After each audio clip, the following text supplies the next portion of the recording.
ആ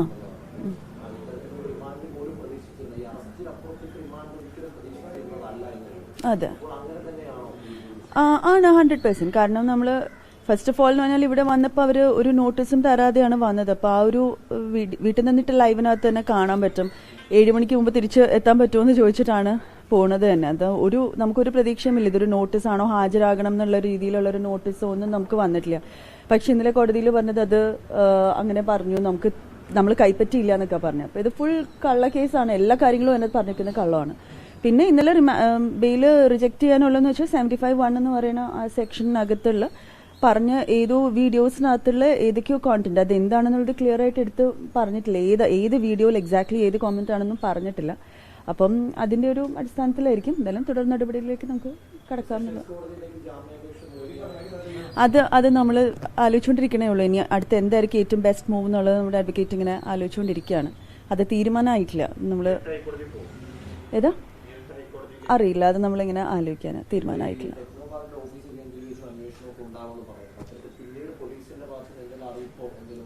ഇല്ല, പിന്നൊന്നും വന്നിട്ടില്ല. അങ്ങനെ ഒന്നും അവർ പിന്നൊന്നും പറഞ്ഞിട്ടില്ല അതിനെക്കുറിച്ച്. ഒരു കസ്റ്റഡി ആവശ്യപ്പെട്ടിട്ടില്ല. എനിക്കൊന്നും ഇന്ന് കസ്റ്റഡി ആവശ്യപ്പെടും എന്നാണ് തോന്നുന്നത്. അപ്പം ഇന്നിപ്പം രാഹുലിനെ പോയി മീറ്റ് ചെയ്തിട്ട് ബാക്കി കാര്യങ്ങൾ ഞാനൊന്ന് ആലോചിക്കാം.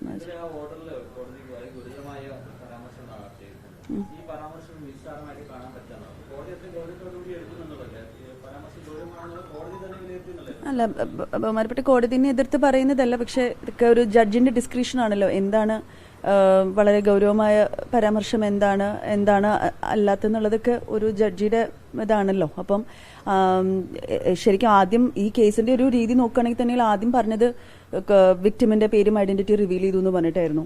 അത് കഴിഞ്ഞിട്ട് എല്ലാം ബെയിലബിൾ ഒഫൻസ് ആയിരുന്നു. അത് കഴിഞ്ഞിട്ട് പിന്നെ നോൺ ബെയിലബിൾ ഒഫൻസ് രാത്രിയിലാണ് ചേർത്തത്. അപ്പം പിന്നെ കോടതിയിൽ പറഞ്ഞപ്പോൾ പോലും ഇവർക്ക് എന്താണ് സെക്ഷലി കളർഡ് റിമാർക്സ് എന്നുള്ളത് എടുത്തു പറയാൻ ഇവർക്കൊന്നും ഉണ്ടായിരുന്നില്ല. അപ്പോൾ എവിടേക്കോ ഇത് അറസ്റ്റ് ആദ്യം നടക്കട്ടെ, കുറ്റം പിന്നീട് കണ്ടുപിടിക്കാം എന്നൊരു മട്ടിലേക്ക് പോയതുപോലെയാണ് ഞങ്ങൾക്ക് തോന്നിയത്. അപ്പം ഇനിയും മുമ്പോട്ട് പോകാൻ അത്രയേ ഉള്ളൂ. ഓക്കെ.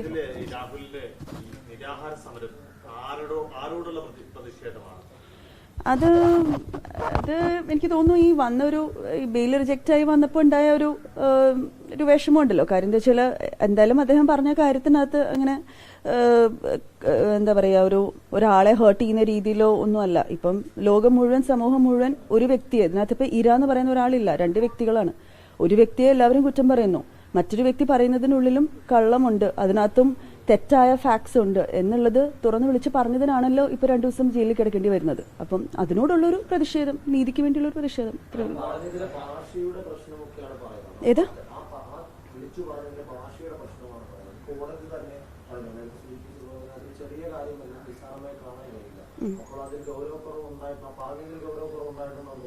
അല്ല, ഭാഷ എന്ന് പറയുന്നതൊക്കെ വളരെ സബ്ജക്റ്റീവ് അല്ലേ. ഇപ്പം സെക്ഷലി കളേർഡ് റിമാർക്സ്, ഇപ്പം ആർക്കാണത് സെക്ഷലി കളേർഡ് റിമാർക്സ് ആയിട്ട് തോന്നുക? ഇപ്പം ഇവിടെ നിൽക്കുന്ന 10 പേരിൽ 5 പേർക്ക് അങ്ങനെ തോന്നാം, 5 പേർക്ക് അതൊരു വലിയ കുഴപ്പമില്ലെന്ന് തോന്നാം. ഇതൊക്കെ വളരെ സബ്ജക്റ്റീവായ കാര്യമല്ലേ. അല്ല, POV വെച്ച് കാണണമല്ലോ. കാര്യം എന്താ വെച്ച് കഴിഞ്ഞാൽ ഇത് നമ്മൾ ബാക്കിയെല്ലാം മാറ്റി നിർത്തി അദ്ദേഹം പറഞ്ഞ ഒരു കാര്യം എടുക്കണമെങ്കിൽ അദ്ദേഹം അത്തരത്തിൽ മോശപ്പെട്ട ഏതെങ്കിലും ഒരു വാക്കോ അത്രയും മോശപ്പെട്ട ഏതെങ്കിലും ഒരു ലാംഗ്വേജ് ഉപയോഗിച്ചതായിട്ട് പറയണം. അതെന്താണെന്നുള്ളത് പ്രോസിക്യൂഷൻ തന്നെ എടുത്ത് പറയാൻ ഇന്നലെ സാധിക്കുന്നുണ്ടായിരുന്നില്ല. ഏത് വാക്ക് ഉദ്ദേശിച്ചതാണ് ഈ സെക്ഷലി കളേർഡ് റിമാർക്സ്, അത് കൃത്യമായിട്ട് പിൻ പോയിന്റ് ചെയ്ത് പറയാൻ ആർക്കും പറ്റുന്നില്ല.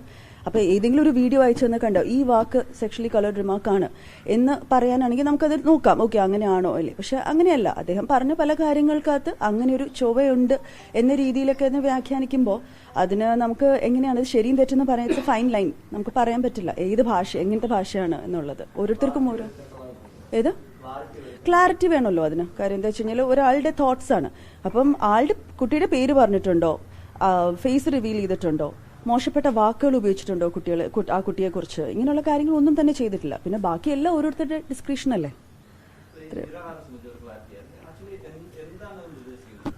ഞാൻ പറഞ്ഞല്ലോ ഓൾറെഡി.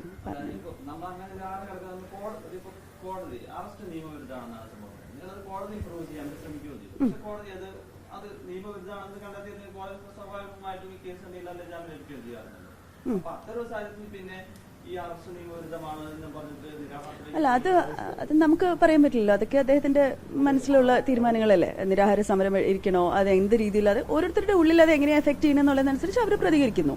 അത് ശരിയോ തെറ്റോ എന്ന് പറയാൻ നമ്മൾ ആളല്ലല്ലോ. ഈ ഇന്നലെ വന്ന കോടതി വിധിയിൽ മറ്റൊരു കാര്യം കൂടെ പറയുന്നുണ്ട്. സിമിലർ ആയിട്ടുള്ള ഒഫൻസസ് രാഹുൽ ചെയ്യാനുള്ള സാധ്യതയുണ്ടെന്ന്. കാരണം രാഹുലിനെതിരെ ഈ റിമാൻഡ് റിപ്പോർട്ട് സമർപ്പിച്ചപ്പോൾ ഓൾറെഡി പോലീസും പറഞ്ഞിരുന്നു അദ്ദേഹത്തിന്റെ പേര് 4 കേസുകളുണ്ട്. അപ്പൊ അങ്ങനെ ഒരു സംഭവം കൂടെ കോടതി പറയുന്നുണ്ട്. അതിലെന്താണ് പ്രതികരണം? അല്ല, അത് അദ്ദേഹം പറഞ്ഞിരിക്കുന്ന കാര്യങ്ങൾ, നെഗറ്റീവ് കാര്യങ്ങൾ മാത്രം ചിന്തിക്കാതെ ഈ 3-4 കേസസ് വേറെയും ഉണ്ടെന്ന് പറയുമ്പോൾ അതിൽ എത്ര പുരുഷന്മാരെ നിരപരാധിയായിട്ട് രാഹുൽ ചന്ദ്രൻ കാണിച്ചിട്ടുണ്ടെന്നുള്ളത് കൂടി ചിന്തിക്കണം.